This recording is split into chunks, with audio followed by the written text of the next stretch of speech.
Hi, I'm Alan R.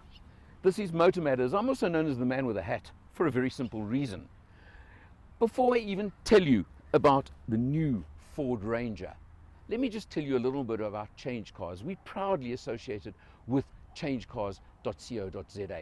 And if you're looking for a new Ranger, guess where you will find one? On Change Cars. And there's something else. While you're busy doing your deal on your Ranger through Change Cars, you can also then go and get your insurance through Discovery Insure, because they're associated with Change Cars as well. But let's get back to the Ranger, the new generation Ranger, and this is the Wildtrak. And until the Raptor came along, this is the top dog in the range, because it's got the engine. Leadfoot, the engine. Because that's all you don't even want to talk about anything else on this vehicle except the engine. There's a lot to talk about on this vehicle. But I'm not going to let you. You can only talk about the engine. Part of which is the engine. 3-litre V6 turbo diesel, 184 kilowatts and 600 newton meters. Don't I give the figures, not you. I was was talking about the engine. You told me to talk about yes, the engine. Yes, but I do the figures. I do the figures. What's more important about that? Well, when you get the figures right. Yeah. What's more important about the engine is the smoothness on it. Oh, it is unbelievable. You cannot actually comprehend that this is a diesel when you're driving this vehicle. It's got it all. But let's just, okay, what's changed since the previous Ranger? It's got bigger. It's got bolder.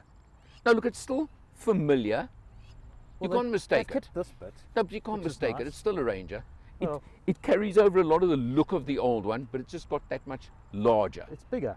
Yeah, larger than life. Bigger is always better. I mean, it's got this massive skid plate and whatever over here. A standout feature has to be the daytime running lights. But also, just look at the short overhang here. So between this wheel and the front, not a lot. So without giving numbers, your approach departure angles, if you want to go off-roading in this thing, much better. Pretty much better. Good. Yeah. They say that this looks now like the F-150 in America. And it's getting there. Getting there. It's approaching the size of the F-150 too. That's the crux of it. Yeah, I don't know. The new F-150 is looking also pretty big, but you know, this thing, you said it on the podcast. It's kind of like if you got this thing in your rearview mirrors, you know all about it, because there's a lot of it. Come around the side here, and let's start looking. You've obviously got the cladding and all that kind of thing. What's interesting is you've got 18-inch wheels here. Yeah. Okay. Nice black mag. I mean, matching the black. I've got to comment. The black car just looks even more menacing. It wouldn't look this menacing in white, for example. I don't like black cars. Well, show the dirt. Yeah, but this one, I know, but this one works. Menacing, yes. The other thing, when it was on the road, you know the body kits that Ford get on these things? Yeah. Cannot wait to see one of these kitted out with all of it, because that is going to look mean. It'll go over the top, but anyway. But what I want to point out, obviously this is a 4x4, all right? Just look at the room you've got to allow for articulation when you're off-roading. Yeah.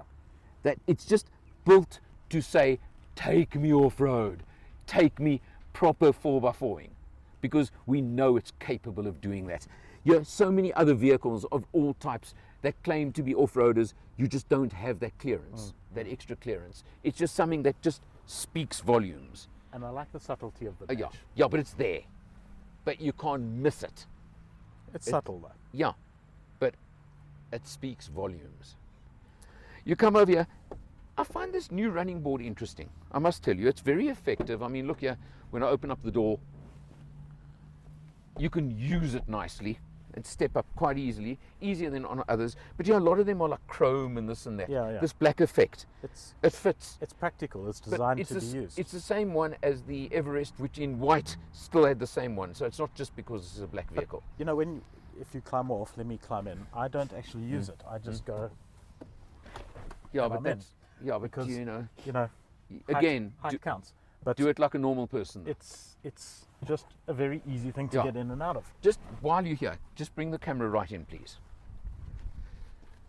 A standout feature that everybody has been talking about is the door handle. Yes. You know, normally you pull or whatever, it's there. yet it falls incredibly neatly to hand. But you know what's nice about it is it actually changes the whole profile of the door, because now Correct. you don't have a handle. Correct. You suddenly, the car It's just clean. looks a bit sleeker. It just exactly. looks cleaner, yeah. Exactly. So very unusual. Clever. Let's have a look here. The rear seat, Massive room. lots of space in the back. I mean, really, it's good. And you've got 2 USBs and a 12 volt for rear passengers. Very, very important. Those are features you want, because, as I said on the road, this is a default luxury car. It's built to carry the family. Yeah. And that means the family want those features and want things like USBs in the back, etc. Minor little irritation that I have with it is that the seats are not adjustable for folding backwards and forwards. You're in the right position. I'm not worried about that at all. Yeah. Okay, you come round to the back, of course, you've got the sport bar kind of Yes. effect, they call them Yes. these days. Very sleek one, this one, so it looks good. And then the rails over here, not quite sure why they put these rails. And Because they look good. I still need to find out on the Wildtrak whether this roll top is standard or not. But before I go there, look at this. This is called attention to detail. That. To get up, to work with the bucks. Wait, don't do that, because I want to show something. It's actually very useful. That. It is incredibly useful. Now, you've already dropped the tailgate, Well, but yes, excuse me a second. No, I want to show you something. How beautiful that tailgate The is. Ford tailgate, and this is a feature on Ford Rangers. Counterbalanced.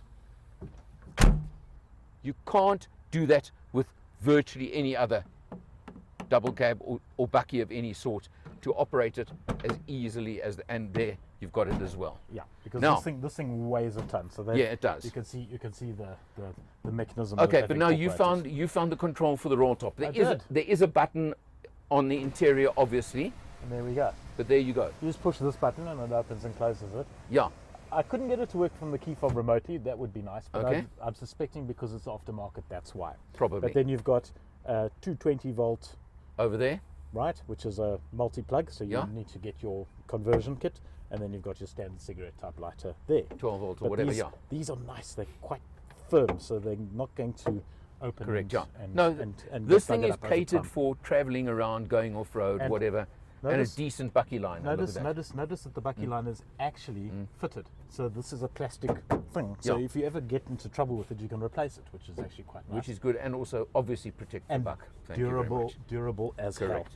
Very, very nice. Okay, so those are Let me just close this. that's the exterior of the bucky, That's the one thing you do have to have is this open to be able to access which this from is the good. Let me tell you, we had an issue with a previous vehicle with locking the key inside the buck, so let's not even go there Let's right not do now. that. And then, in fact, you can even do that. But do you Tells know- you built Ford I tough. was It's going to got say, they've put a I'm- sticker on. How nice. the previous generation. I'm going to assume this one as well. The tow removable. bar was standard. Let's go with that, and it's Okay. removable. Yeah, which is good as well. Yeah. Right, there you go. Let's check it out on the road. Let's see the interior.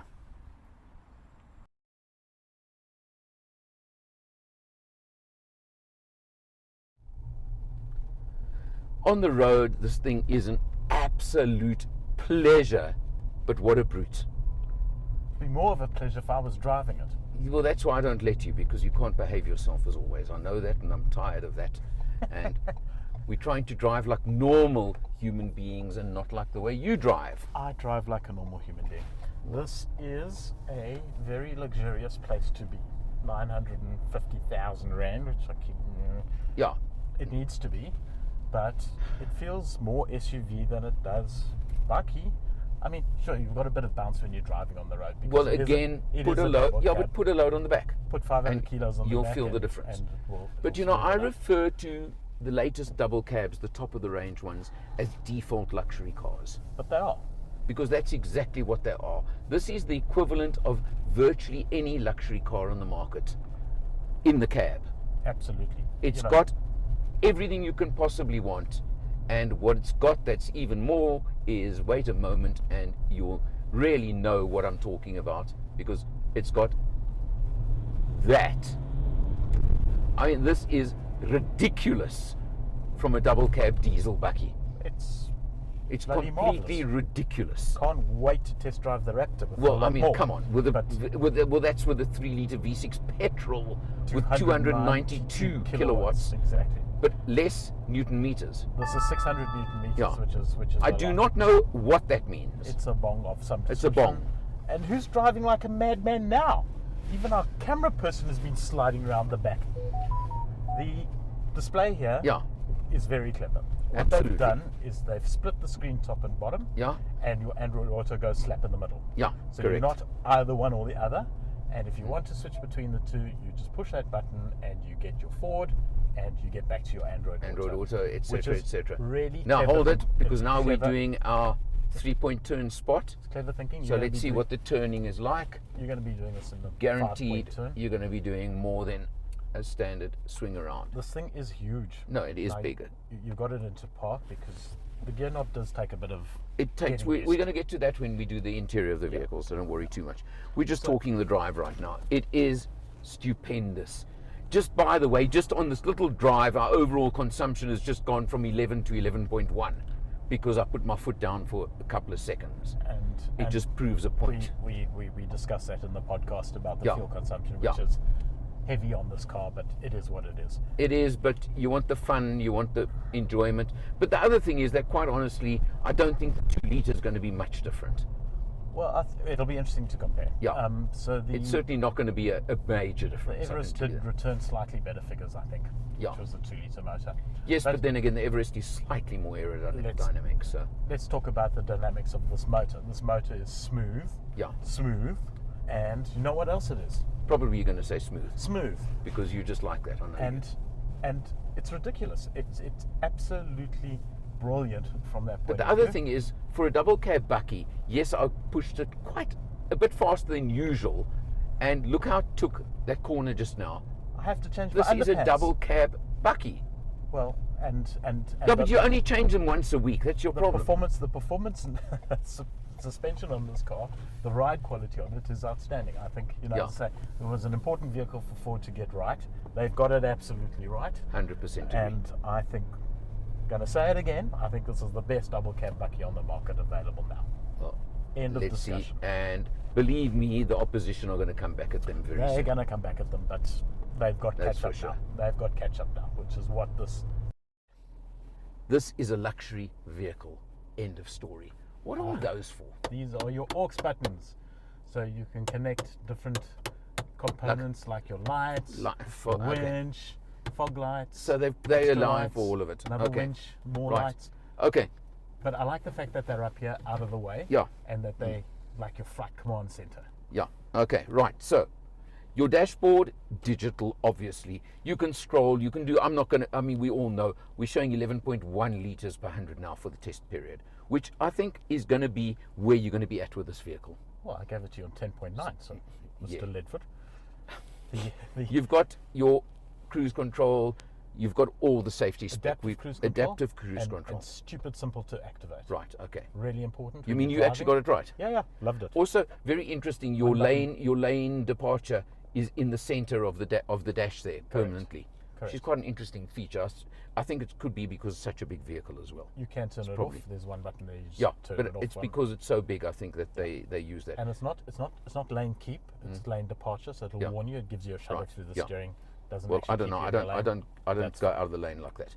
You've got the gigantic screen. Now this is basically where we're sitting right now is identical to the Everest we tested last week. Correct. There's actually no real difference. Correct. Over there. So we're not going to spend too much time on it, right? What is different, just bring it down, same 10-speed auto gearbox, but a completely different gear lever. Yes. Smaller. Much smaller. Looks more sleek. Spaceshipy-like. Yeah. I'm not 100% convinced about the release button being at the front over there. I found with my hand, maybe with a bigger hand, it's easier. I've just found it slightly awkward, but I'm getting used to it. It took me a little while, but once I'm used to it, it's actually very easy. I'm getting used to it, so I'm not going to complain about it there. But that is a factor in my book, okay?